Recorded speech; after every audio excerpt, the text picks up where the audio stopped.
الله د آیتونو کریمه نازل کړ چې پیغمبره د خلکو ته ووایه د دې مکې د مشرکانو کافرانو ته ووایه چې د ستاسو دا خدایان ستاسو دا بوتان دا د څه شي مالکان دي د هېڅ شي مالکان نه دي. مالک د دې دنیا د دې ځمکې او د اسمانونو د دې ټولو مخلوقاتو مالک الله دی. الله الذي الله هغه ذات دی جعل لکم اللیل چې ګرځولې د ستاسو دپاره شپه ورځ تېره شوه لکه شپه راغله دا شپه د چا په حکم سر راغله دا د الله په حکم سر راغله دا شپه به تېره شي چې ورځ راښکاره شي چې الله وغواړي دا د الله په حکم سر راځي. څوک داسې نشته چې د دې شپې مقابله وکړي داسې څوک نشته چې د ورځې مقابله وکړي د الله تعالی د یو ورکوټي قدرت د یو ذره نه ذره هم څه د څوک مقابله نشي کولی. دا شپه الله راولي الله وي تاسو دپاره مې دا شپه دپاره د آرام پیدا کړې ده لتسکنو فیه. الله وي د آیات کې چې تاسو په دې شپه کې څه د سکون حاصل کې آرام حاصل کې په دې کې. هلکه حضور علیه السلام حدیث دی فرمایي وي چې کله د ماسخوتنې مونځ وشي شپه راغلې وي د ماسخوتنې مونځ وشي نو دا خلک په درېو ډلو کې تقسیم شي په څو کې لکه درېو ډلو کې.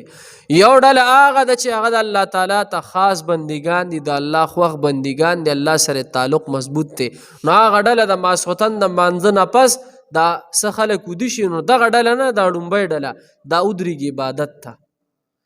نو رسول الله مبارک وي د دې دپاره دا شپه د نعمت وګرځېږي د دې دپاره دا شپه بختوره وګرځېږي خدای دې همداسې شپې نصیب کړي.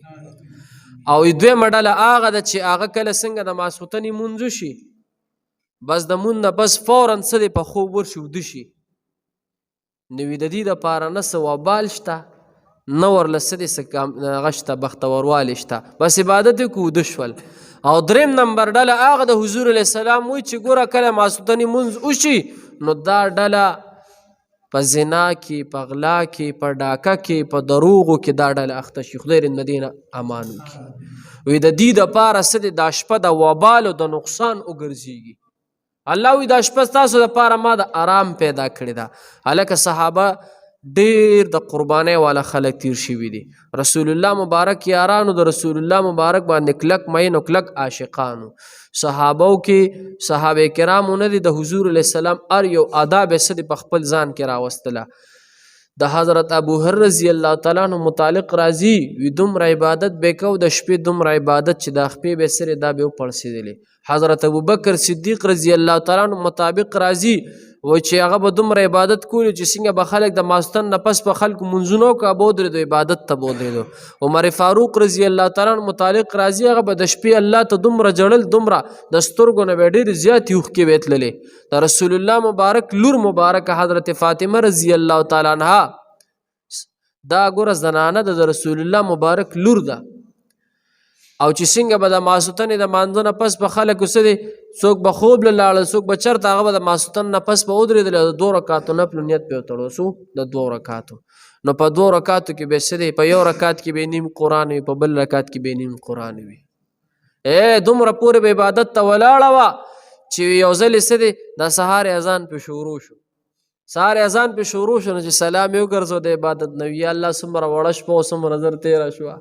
داسې ماین خلک داسې کامیاب خلک دا د حضور علیه السلام د لور مبارکې حضرت فاطمه الله دې موږ ته هم داسې عبادت را نصیب کړي. نو الله وایي جعل لکم اللیل لتسکنو فیه چې ګرځولې مې د ستاسو دپاره دا شپه چې تاسو په دې کې څه دی آرام وکړئ آرام والنهار مبصرا. او الله وایي ورځ مې درله پیدا کړې دې دپاره چې تاسو څه دی کتل وکړئ په دې ورځ کې. نو یا خو د کتل نه دا مراد الله وایي چې تاسو دپاره مې دا ورځ دې دپاره پیدا کړې ده الله وایي چې زما دا ښکلي ښکلي قدرتونه وګورئ. یا دې دا مراد د دویمه معنی دا هم راځي چې تاسو ځان دپاره د رزق کتل وکړئ تاسو ځان دپاره رزق تلاش کړئ تاسو ځان دپاره طلب د رزق وکړئ. نو د ورځې به ګوره کار روزګار کو د شپې به څه دی عبادت کو خو ټوله شپه عبادت ګران دی.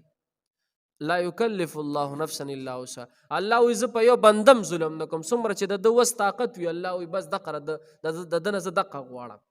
په خبره پوه شوې دا فرض موږ خو په موږ فرض دی دا به کوو مونږه که دا زمونږ لخي او که بدي که مونږ خوشحاله یو که خفه یو که مونږ په غم یو که په مصیبت یو خو دا فرض مونږ څه دا به کوو دا د الله حکم دی الله وایي دا به کې نو دا به کوو. خو د دې نه ما سوا نفلی عبادت نه دی دا ډېر لوی فضیلت لري او دا ډېر لوی د کمال شی دی د نفلي عبادت 2 رکعاته نفل د شپې په سجده کې پاسه 2 رکعاته نفل تهجد وکړه یې که نشي پاسېدی ماسخوتن نه پس چې څنګه څه ټیم کې ویده کېږي دغه ټیم یو 2 رکعاته نفل وکړه که دغه ټیم کې هم نشي کولی مثال د فرضو نه د مونځ دې پوره کړو ماسخوتنې مونځ ترجمې نه پس یو 2 رکعاته نفل وکړه او بهترین ټیم څه دی بهترین ټیم دا دی چې نیمه شپه تېره شوې وي او یو حصه د شپې پاتې وي یعنې سهار اذانه ته نږدې تهجد ټیم چې دی دغه ټیم کې څه دی الله ته پاسه نو لتسکنو فیه الله وایي ستاسو دپاره مې دا شپه څه دی دپاره د آرام دی دپاره چې تاسو عبادت څه دی خو ښکلې په اطمینان په آرام او په سکون سره وکړئ یو دی دا معلوم شوه پوه شوې نو الله وایي چې والنهار مبصره دا ورځ مې در دپاره ګرځولې دپاره د څه د کتلو نو کتلو څه مطلب چې الله وایي یا خو زما د قدرتونو ته ګورئ یا مطلب دا چې تاسو ځان دپاره رزق څه دی تلاش کې ان الله لذو فضل علی الناس ولكن اکثر الناس لا یشکرون بیا هم الله وی بعضې خلک داسې دي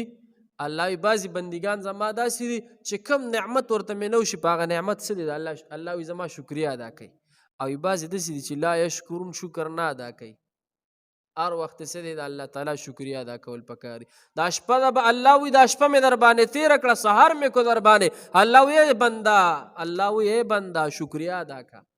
تیاره ده که نه دا تیاره تیره شي ورځ راشي د سړي روح خوشحالي زړه خوشحالي نو الله وایي چې دا تیاره مې در باندې تېره کړه روز مې در باندې راوستله الله وایي شکر زما ادا کړه بیا چې یو شان ورځ وي او سړی خوب ته زړه کېږي ستړي وي نو الله وایي چې دا شپه مې در باندې راوسته د خوب ټیم مې درله درکړو دا ورځ مې در باندې تېره کړه الله وایي په دې زما شکریه ادا کړه خبره پوه شوې ذلكم الله ربكم خالق كل شيء لا اله الا هو فانا تؤفكون الله وی دا ټول نظام بشک دا ټول نظام چلون کی ذات الله وی زیما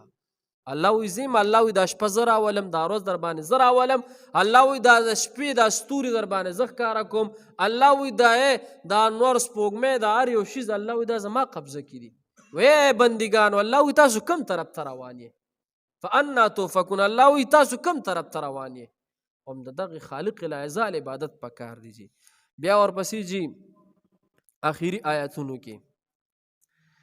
د انسان حقیقت بیانېږي دې ته به لږ سوچ کو دا زما د ستا د ټول انسانانو حقیقت بیانېږي دا د هغې خلکو ته بیان دی د الله د طرف نه چې کم خلک ډېر په غرور تکبر سره په دې ځمکه ګرځي او ځان ته سم سوي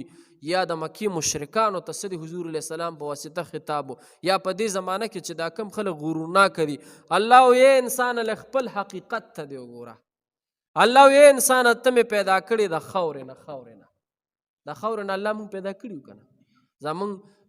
علما وایي چې دې کې معنی اصل ته ده اصل زمونږ د ستا څوک دی حضرت آدم علیه السلام دی حضرت آدم علیه السلام د څه شي نه پیدا د خاورې نه حضرت جبریل علیه السلام ته الله ورته وی لاړ شه ځمکې ته کوشه او د ځمکې د مختلفو ځایونو نه څه د خاوره راجمع کړه هغه لپه لپه خاوره راجمع کړه حضرت جبریل علیه السلام او بیا په عرفات په میدان کې وادي نعمان یو ځای دی هغلته څه د خاوره جمع کړه د الله په قدرت په باران وشولو څلوېښت ورځې په باران وشولو بیا چې خټه شوله الله تعالی په خپل دست قدرت سره ما یلیق بشانه چې څنګه الله سره ښایي موږ ته هېڅ پته نه لګي الله په خپل قدرت سره حضرت آدم علیه السلام تیار نو زمونږ د ټولو اصل حضرت آدم علیه السلام دی حضرت آدم علیه السلام د څه نه جوړو د خاورې نه او بله علما یو بله معنم کې دي تفسیرونو کې لیکلی موږ لکه روټۍ خورو که نه روټۍ خورو نو دا روټۍ د څه شي نه جوړه غنم د څه نه روزي ځمکې نه جوار روټۍ خورو جوار د څه نه روزي ځمکې نه سبزي مونږ خورو سبزي د څه نه روزي ځمکې نه الله تعالی وایي یا دغې طرف ته اشاره ده انسان ستا دا بدن دا په دې خوراک د دې نشنما کېږي ستا دا بدن غټېږي نو ته مې پیدا کړې د دې خاورې نه او دې خاورې له به ځیم واپس دې خاورې نه مې پیدا کړې دې خاورې له به څه دی ځې به واپس بیا ورپسې الله وایي انسانه د دې خاورې نه مې پیدا کړې او بیا مې درله څه دی بدن مې درله درکو په مزه مزه رسېدي بلوغ ته ماشوم پیدا شي په مزه مزه غټېږي بلوغ ته ورسېږي چې ماشوم بالغ شي نو په ده باندې د الله تعالی څه دي احکامات فرض شي واورېجي کتابونو لیکلي دي علما هم داسې مشران علما اولیاء الله بزرګان وي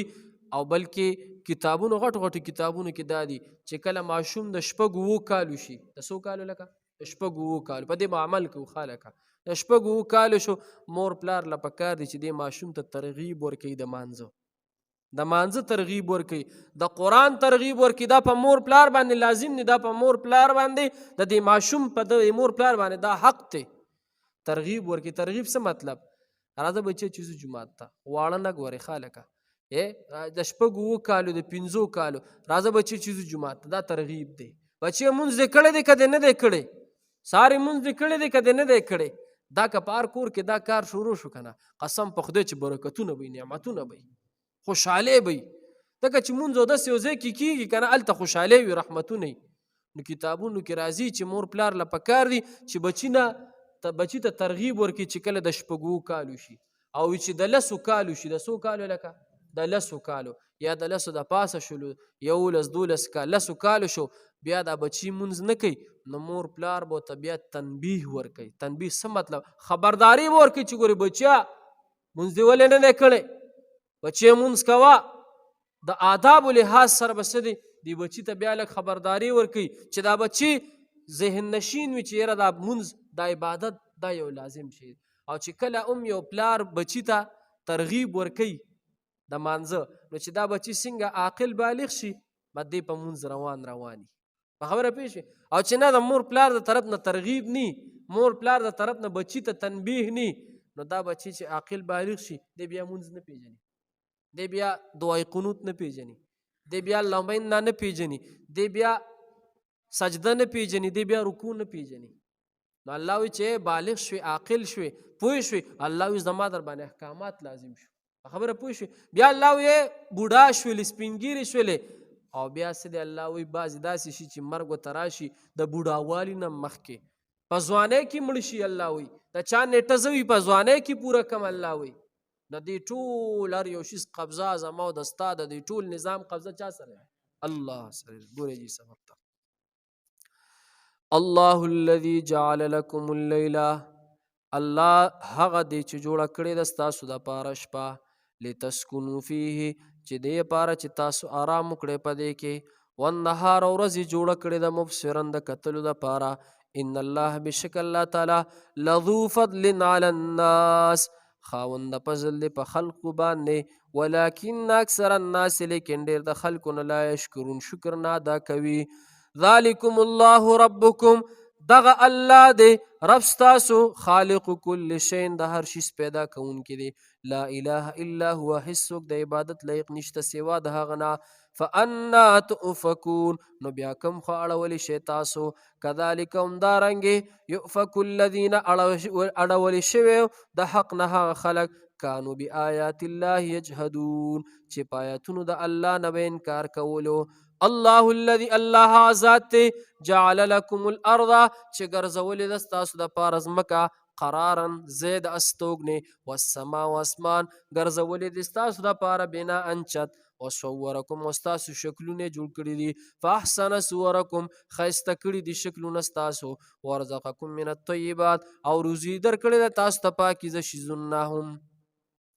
ذالکم الله ربکم دا الله ستاسو رب دی فتبارک الله رب العالمین نو ډیر برکت دی د الله چې پروردگار دی د ټول جهان والحی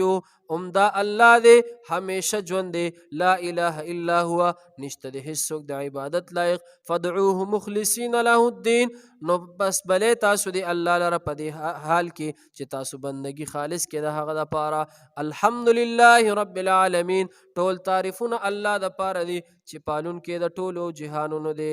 قلت ورته پیغمبره انی نهیتو چې زه منع کړی شویم ان د دې خبرې نه اعبد الذین تدعون من دون الله چې بندګي وکړم د هغو چې تاسې بلې سوا د الله نه لما جاءنی البینات هر کله چې رالل ماته واضح نشانات من ربي زما د ربنا وامرت ان اسلم لرب العالمین او ماته حکم شوی د دې خبرې چې زه تابعدار شم د رب العالمین والذي الله ذات خلقکم چې تاسو پیدا کړی من تراب د خورنا ثم من نطفه بیا د نطفینا ثم من علقه بیا د وینې د ټوټینا ثم یخرجکم طفلا بیا روباسي تاسو ماشومان ثم لتبلعوا اشدکم بیا مهلت درکوي تاسو ته چې تاسو ورسیږئ خپل پوره طاقت او ځوانۍ ته ثم لتکونوا تکونو شیوخا بیا تر هغه چې شی تاسو بوډاګان ومنکم وزین ستاسو نه من هغه دی یتوفا من قبل چې مړه شي له دې نړوان دی ولتبلغوا اجلا مسمى او ژوند درکوي دې دپاره چې تاسو ورسئ نیټې مقررې ته ولعلکم تعقلون دې دپاره چې تاسو پوه شئ والذي الله هغه ذات دی یحیي ژوندي کول کوي ویمیت او مړه کول کوي فاذا قضا امرا پس چې کله فیصله د یو کار وکړي فانما نو بس بشکه یقول نو وایي الله تعالی له هغه کار ته کن شا فیکون نو شي هغه کار. صدق الحمد لله رب العالمين والعاقبة للمتقين والصلاة والسلام على أشرف الأنبياء والمرسلين وعلى آله الطيبين وعلى آله وصحبه أجمعين. یا الله مونږ چې کوم درس وکړو یا الله په خپل دربار کې قبول کړي. یا الله که زمونږ نه څه کمی شوي یا الله ته مونږ ټول معاف کړي. یا الله زمونږ د ټولو په حال باندې رحم وکړي. خدای پاکه دا ناست چې کوم ملګري مشران کشران دي یا الله د ټولو مشکلات ختم کړي. خدای د چا څه پریشانۍ ختم کړي. چا کورونو کې بیماری ختم کړي. خالق الهزار زمونږ د ټولو په حال باندې رحم وکړي. یا الله زمونږ د ټولو حامی او ناصر شي. یا الله زمونږ د ټولو مددگار شي. وصلی الله تعالی علی خیر الخلق محمد